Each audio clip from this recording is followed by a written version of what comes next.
going through that process right there, I would just talk to him. I was like, Lord, what am I doing wrong?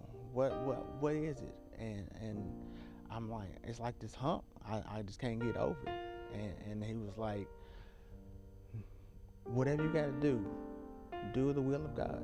Do what I told you to do. And if it consists of you not having, do that. Abide by my rules. And so, even though at first I was. Welcome to Just Men, a life changing program that resonates hope as well as encouragement. The program that gives you information and inspiration for the glory of God. I'm your host, Jeff Tate, and thank you for joining Just Men. On today's program, we have a very special guest. This is his first time being on Just Men. Please welcome Kendrick Dillard. Brother Ken, welcome to Just Men. Thank you so much, Mr. Tate. I appreciate the honor and being here. Try to bless. Oh, man, I tell you, I'm just excited, man, about you being on the program, and we're going to dive into your life and share your story and the glory behind your story and everything else. But before we dive into that, just share a little bit about who is Kendrick Dillard. All right. Who is Kendrick Dillard? Well, I say this. If you was to ask 100 people who is Kendrick Dillard, you'll probably get 100 different answers. But if you was to ask my mom, she would say I'll be the prodigal son. And she would call me that guy. But I am originated out of Lebanon, Tennessee. I was raised by my grandmother. She raised me, my sister, and my little cousin. I can say I've been through a lot. I've been through the struggle. I've been through the streets. I've been independent. I've been a business owner. I've been a successful business owner. I've been a proud father. Just going through all those experiences has made me who I am today. Just going through a lot of trials and tribulations will make me stronger. I've been through a lot, far as my teenage years, coming up through my mid-20s, and just experiencing jail, going back and forth from city to city, Nashville, Lebanon, just going through different things to find out who I really was. I've lost a couple of my closest friends during my life as being out on the streets, and that had an impact on a part of my life. My kids, they have been my strength. What has guided me and to change my life and to turn me around to be who I am today. They are the ones who got me away from a lot of things that I used to do because I wanted to be a father to my kids and take care of them and not let them go through what I've been through and not see the struggle and the streets and different stuff like that, because it's more to life than that life out there. And I'm a walking example of all of that. And to this day, my mother, my grandmother, my family, they're my rock, and they planted that seed. So in my family, we have a lot of prayer warriors, and even when I was out there, that was my covenant. They're the ones who covered me with prayer and just let me get away from all that, wash my hands, and turn my whole life around to be who I am now and to this day. Wow, man, that's beautiful. You know, when I first asked you about coming to be on Just Men, Yes. man, immediately you said, yeah, I do that, man. So, I'm excited. I want to, first of all, I just want to, one, let you know how proud I am of you as a man. One, to embrace this time to talk about your life and to not only just the triumph, but the struggle. Yeah. All of us, in some degree, are prodigal sons. I can share my story too, in terms of just being pulled away, and the trappings of the world pulled Yes. me into, just like the prodigal son in Luke 15, going for the riches of the world and all the things that's supposed to promise you the better life, but end up leaving you disgusted and busted and broken without an identity. And so I think, like the prodigal son, the word says he came to himself. It was a point in my life and a Mm-hmm. point that you're going to talk about in your life where you came to yourself. Yeah. And when we recognize who we really are, that we supposed to be in the palace, when we supposed to be in the King's presence, man, the King of Kings and Lord of Lord of Lord Lords. presence, Yes. man. That right there said, wait a minute, what am I doing down in this mess, in this hog pen? Yes. Let me In the lion's rise. den. And that's what he said. He says, I will arise. The word says he came to himself. He didn't even really need someone else to tell him.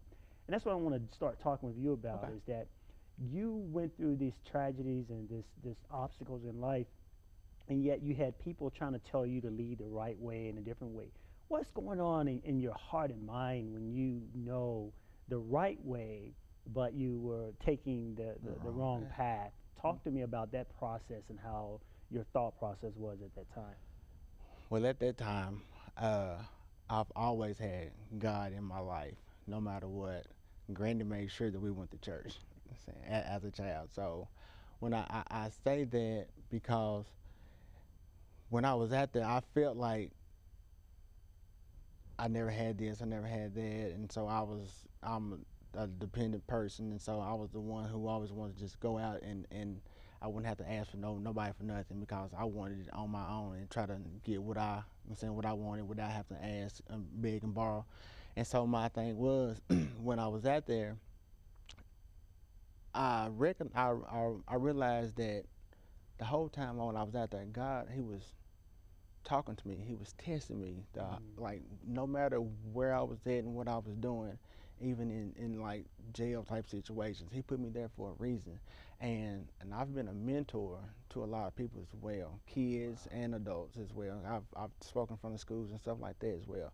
But when I say I was there for a reason, it was to talk to other people and let them know that even though I'm here with you right now, but we got to do something to make a change and stop doing what we're doing to better ourselves and stuff like that. Because I say that while I was out there, um, I've met all types of people, uh, good and bad. I just won't put no label on nobody, nothing like that.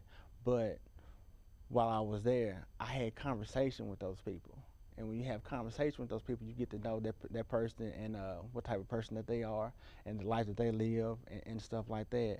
And so when I go in depth like that, I always bring God up in the conversation. No matter what Mm. I was doing, no matter where I was at the end of that conversation, I'm gonna tell you I love you, I hug you, and keep God and keep the faith. And so that was one main thing that I did, no matter where I was at.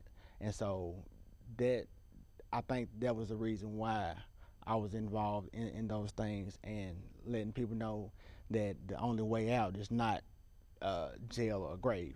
That it is a way out, and you can wash your hands and be clean and have the spirit and faith in the Lord. Wow, that's beautiful. You know, redemption is so powerful when you are redeemed. The word says, let they that experience God, let the redeemed of the Lord say so. You know, those who have been redeemed, Yes. and I've seen you, and I really can see the redemption in your life, man. And so even though we talk a little bit about your past and the old man, Yes. that you're also helping others who are still operating that old man. Correct. You know, Paul says, you know, in 1 Corinthians chapter 13, he says, when I was a child, I spoke Spoken as of a a child. child. I understood as As a a child. child. I thought as a child. Yes. But when I became Became a a man, man. I put away my childish things. Yes. oh man, when I became a man, he put Mm, away childish things. And exactly. so it's just amazing how when we transition and when we grow, when we mature in the things of God, Paul says that the church of Corinth was carnal Christians. They were Mm, living by their flesh. Even though they had the title Christian, even though they were going to the church, they still was living their life as though they were attached to their flesh. And God began to share and begin to break that flesh away to where they can live by the Spirit. Don't live by your soul, your intellect, and your flesh, but live by the Spirit of God. And so it's amazing to have you here and to talk and to share. And so I really want to dive into the transformed life, okay. this transition. At what point in your life you felt that you really started to change? Uh, well, in 2002, I turned my life around. I Mm. gave Christ my life, And like what the Bible says, it says when Jesus was baptized, they put him back out there in the wilderness. And so while I was out there, after I got baptized, I said I wasn't gonna do this, I wasn't gonna do that, and all that was a test. The Lord was testing me to see how strong I was to go and to not have a job, struggling, trying to see what I can do the right way, taking minimum wage jobs, uh, and while I was going through that process right there, I would just talk to him. I was like, Lord, what am I doing wrong? What is it? And I'm like, it's like this hump. I just can't get over it. And he was like, whatever you got to do the will of God. Do what I told you to do. And if it consists of you not having, do that. Abide by my rules. And so even though at first I was straddling the fence, you know what I'm saying? But then he put me in a very crazy situation. And after that situation right there, I said, I'm done. I gotta take care of my kids. I gotta take care of my kids. I gotta be there for them. I have two of my kids full time now, and my thing is for them, I bent over backwards, and whatever I did, I took minimum wage jobs. I got out there. I cut hair. I worked subcontractor for a company. Then I was like, all of a sudden, I'm done. This is the way, Lord, and you showed me and that I can do it. And so what he did, and as he provided, he just kept gradually blessing me. And said, bless me with better jobs. You know what I'm saying? Blessing me with better living. And it was just kept flowing. And I was like, this is the life I want. You know what I'm saying? This is what I'm gonna do. And so that's how I kept going. Wow, it's amazing when we put on the armor of peace. Peace means a lot, brother. I mean, we can have money, we can have cars, but we don't have no peace. Yes. Brothers, there's a lot of brothers that got the stuff, but constantly looking over their shoulders about it being taken away. There's no peace. And if there's no peace, then there's definitely not going to be any joy because you're constantly laboring for what's next. You know, what's next, you know. And so it's amazing to hear you speak about, you know, that transformation to where you've had enough. And now you want his stuff. You know, it's amazing, man, because, you know, a lot of time we want to grab and pull for that self-preservation, but knowing that what God gives us is more than enough. It's an abundance. You know, it is abundance. He says he's able to do exceedingly abundantly, man. Yes, he did. Above what you ask or think. Wait a minute, I can think about some abundance. He said, I can do greater than that. Yes. I'm like, wow, who wouldn't choose you, you know? But I like what you said. He said, do my will. And it's his will, man, that really brings us in alignment with God. Yes. Our cars can drive, brother, but if we don't have that alignment, we let go of the wheel. Oh, man, it's going all kind of ways. But when it's in alignment, man, we can let go of the wheel and he'll take it. And let God. That's what they say. They say let go, let God. Yes. Well, you got to be in alignment to let go, let go. You're right. Because if you let go and it ain't God, then, wow, you hit the wall, whatever, man. So that's beautiful, man. And I tell you, you said something too, and I want you to kind of pull on as a father. Yes. Because I want to shift. I want to talk a little bit as a father. What does that mean? And then also shift into this preparation for the next phase in your life when we start talking about marriage. Yes. That's a whole another level. I'm going to keep it simple first. Okay. I want to talk about the father and what does that mean, man? Because you said something that's triggered in you. It's like, I want my kids to see a different side of me and be able to see an alignment or see what a real man is. So share a little bit about that relationship with your kids. The relationship with my kids and what is a father. My father, he was in my life, but he wasn't in my life. I say that. I try to be more. And like what I tell my kids, don't be like me, be better than me. And if they see me out there not doing things around them, doing stuff the right way, praying with them, showing them the way, let them know that everything that you see your friends doing is not right, it means a lot. And then if you can just be a someone that they look up to, and they can be proud of you, that's what a father is to me. And I want to be that to my kids. I know they say a lot of deadbeat dads and stuff is out there and stuff like that. I don't want to be labeled as that.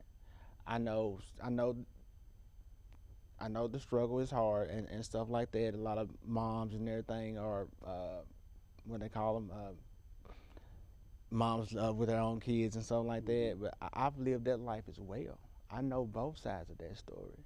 I've raised two kids on my own, and but you have to show your kids that it is a better way, uh, and you can't just get everything that you want. Uh, so a lot of kids nowadays they're ungrateful, and kids go to school and they see that. I'm saying through other kids and stuff like that. It's bullying and stuff going on, and I want to teach my kids the right and the wrong way. You are gonna come in contact with the kids that are gonna bully you. You are gonna come in contact with kids that are gonna talk about you and stuff like that. But don't fall into that category. I want to teach them that they can be better than that, and do what's right, and as long as they stay grounded, and they will be successful. And I just don't want to show them the struggle that I had to go through. Even though I talk about it, I keep them on their toes and I let them know, but let them know it's a whole nother world out there. And as long as they keep their faith in the Lord, and I keep them in church like they do, they can go a long way. Wow, that's beautiful. You know, my experience of fatherhood, I know many times when we start talking about to teach them, you got to reach them. Yes. And to reach them, you got to be in their presence. So the greatest litmus test of fatherhood to me is being there. Being there, man. I agree. The world has shaped our minds and shaped our thoughts as men, particularly as black men, to say that this is what a father is. And we know as a father, many times they say a father is a provider. Yes. And they leave it at that. But he's a priest. He's a prophet. I know that's right. See, so he speaks things in the child's life the child doesn't even know about, right? You see I what I'm agree. saying? He you don't know what you're talking about, Dad. No, son. Let me speak this word, daughter. Let me speak this word. I'm a prophet. See, they don't know about because see our life. See, we experience things we can share with them that is more than what's written in a book. Correct. We are the epistles of God, is what the word says, man. We are God's epistle, not written with ink, but written with the Spirit of the living God, with fleshly stones of the heart, man. So he said, what do they read when they read you? They should be reading the word of God through your life, man. And so when we begin to break relationship with our kids, man, and spend time. I mean, that's the thing, and not shift it to buying them and doing. Exactly. And I know there's a providing part of it, and sometimes that's a struggle.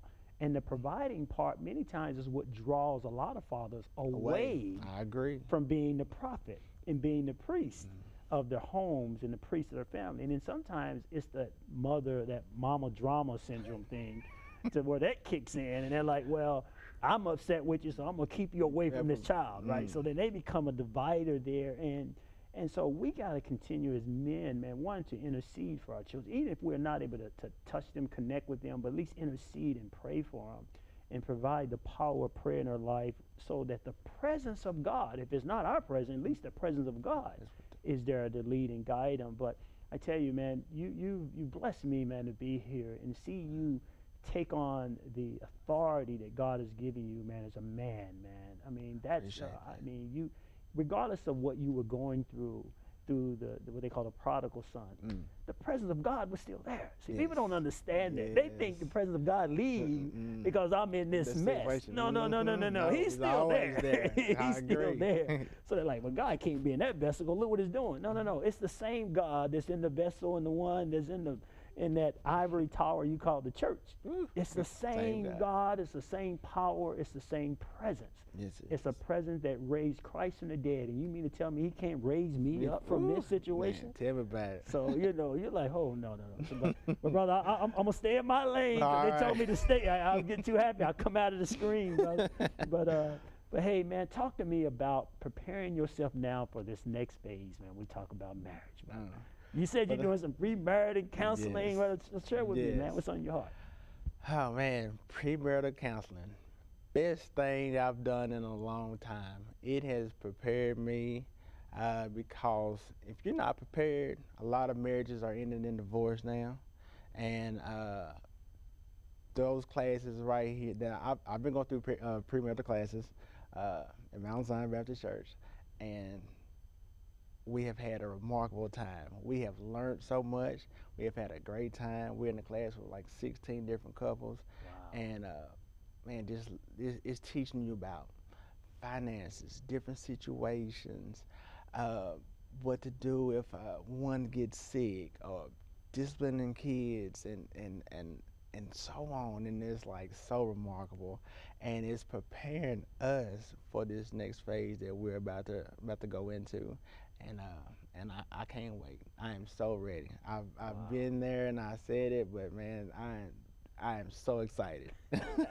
Well, now I'm gonna pull on you on this. Pull. I'm ready. I'm ready You're gonna for it. take me back a little bit. It's been a long time since I've done some counseling in Okay. terms of premarital counseling. Okay. But in terms of the relationship and becoming where two become one, the word talks about that a man leaves his mother and his father, and he cleaves to his wife, and those two become one. He says, husband, love your wife Yes. as Christ loved the church, and he Yes. gave himself.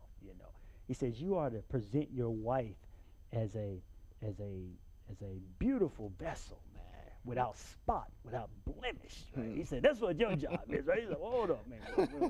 Sacrifice and present her spotless and blemish. And then it says, and wives, tell the wives to submit unto your husband, Yeah, right? in Yeah, Ephesians. submit, right? And so it's, oh, wait a minute now, submit.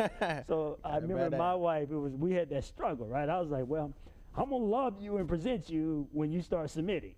And Oh she's no. like, well, when you start loving, I'll start submitting. And it's like, oh man, well, who's first? But as the priest and as the head of the home, not to dominate, but really to lead. Mhm. So that leadership is we are to lead in love, right? Yes. So talk to me about in this process of knowing your expected wife. What is it, man, that really holds you fast to say, wow, I know I'm on the right track.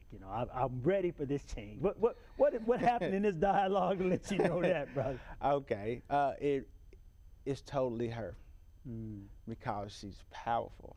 She is the backbone. She is my pusher to help me. I know in class we learned that the male is the leader, but it's not just a leader to tell a person like you got to do this right here, you got to do this. No, it's the leader of the family, the one who holds the family together to make choices. But the wife is a very important part of that. Even though I know they say that she's a servant, but we all are servants of God, and so, but my fiance is man remarkable. She has been there for me for when I was down, when I went through it all. Uh, but we don't argue. We don't have no confrontation or nothing like that. And she's just been there through everything, and she uplifts me. She's the one if I'm going through, because I've hate to say this, but like man, I lost two of my stepsons, my oldest two kids, brothers, just not too long ago, and she was there for me. She was there through grieving, like all that. That was a major blow in my life. Uh, I proposed to her over my granny's house before my granny got sick, and I told my grandmother. Uh, Granny keeps saying, "You gonna? I'm gonna leave here." I said, "No, Granny, you're not going nowhere. You gonna wait? You gonna watch me get married, Granny?" You know what I'm saying? So that's my rock right there as well. But I proposed to her over my granny's house, and she shouted, and she said that I love her. You know what I'm saying? And so that's one thing I can say about that as well. Wow, man, that's beautiful. That's beautiful. We had a guest before and talked about communication and how important that is. And I know that back in the days when I was doing counseling, my wife and we were talking about finance. We talk about communication and in intimacy, those three in terms of how they play a role in the family. And I can remember my wife and I, the first thing I would say after we got married in a couple of years, I say, hey, you done changed. That ain't the same woman that was in the pre-counseling. That's what they say. It's like, I want your resume, but I don't want you, right? It's like you want you just want the container, you don't want the contents, right? It's like, you know, Yeah.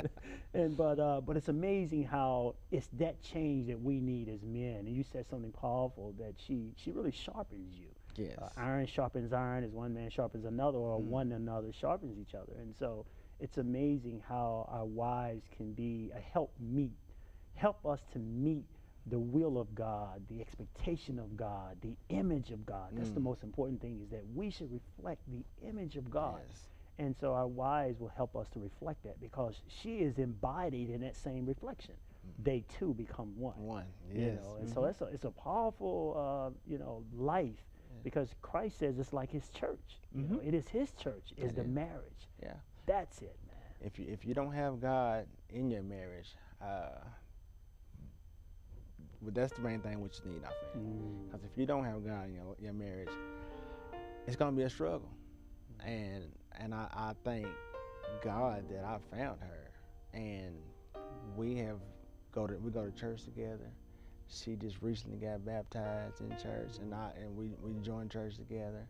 We take our kids, and man, she's just been a blessing, a true blessing to me. Man, that's beautiful. Well, you know, I can't let you leave without you sharing what's on your heart in the last 2 minutes, man. If there's a word that you just like, man, I want to be on Just Man so I can at least get this out. Yeah. Okay. What is this? What is that guy anyway? You know, we're gonna share a little bit about that on the website, but share with us briefly about what that guy is, and then also this last closing moment. Okay. Well, that guy. Well, I got the name That Guy from my mother. She the one says, if you need something done, you better call that guy, because he can get it done for you. So when I was out driving trucks, I was subcontracting, and so I was like, man, I gotta start something wrong. I gotta do something on my own. So I started my own mobile detailing business, and that I come up with. And when I did that, I never had a name, so Mom said, why don't you call it That Guys? You know what I'm saying? So That Guys Mobile Detailing is the name of my business. And my first year, I wasn't out to looking to make no money, just what I was making at my previous job. And all of a sudden, first year in, my business excelled tremendously. And now I have like over 700 to 800 clients. I can say my business has been successful. And with that guys, we've had a clothing line, we've had products, we've did a lot, and I've blessed others, and I've donated to different causes, charities, and schools and stuff like that, just trying to give back, and that means a lot. Wow, that's beautiful. Now, let the redeemed of the Lord say so, brother. You have been redeemed, man. You're God's best, man. Thank you so much, Mr. Tate. Stay focused. Thank you. Wow.